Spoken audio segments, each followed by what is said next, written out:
கண்ணீட்டும் விடுகதைகளை ஒவ்வொன்றாக என் வீடியோவில் பகிர்ந்து கொள்வேன்.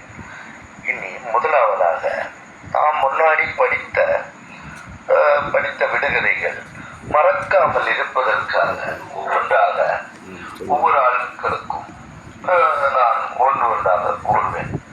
முத்து வீட்டுக்குள்ளே தட்டு பலகை, அது என்ன என்பதுன்னா நாக்கு. பல் துளக்காதவனுக்கு உடம்பெல்லாம் பற்கள், அவன் யார்? சிப்பு. ஒவ்வொன்றாக கூறிக்கொண்டே இருப்பேன். மண்ணுக்குள் கிடப்பவன், மங்களகரமானவன், அவன் யார்? மஞ்சள். மஞ்சள் சரிதானா? பாருங்கள். தவறு இருந்தால் கூறுங்கள். தலையை சீவினால் தாகம் தீர்ப்பான், அவன் யார்? இளநீர், நொங்கு. அழுவேன், சிரிப்பேன், அனைத்தும் செய்வேன், நான் யார்? முகம் பார்க்கும் கண்ணாடி.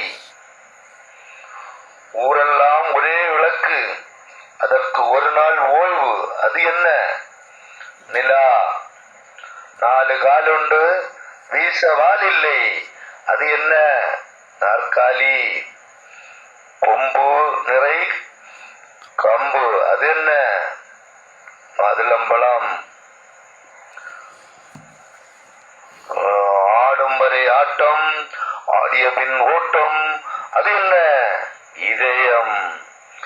இவன் வாளுக்கு வையகமே நடுங்கும், அவன் யார்? தேள். சிவப்பு நிற காளை, நீரென்றால் பதுங்கும் காளை, அது என்ன?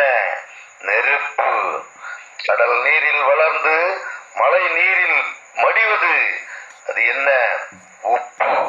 இத்துடன் இன்று உள்ள விடுகதைகளை முடித்துக் கொள்கிறேன். இனி நாளை அல்லது எனக்கு டைம் கிடைக்கும் போது மறுநாள் உங்களுக்கு விடுகதைகளை கூறுவேன். ஒவ்வொரு விடுகதைகளையும் நீங்கள் கேட்டு ரசியுங்கள்.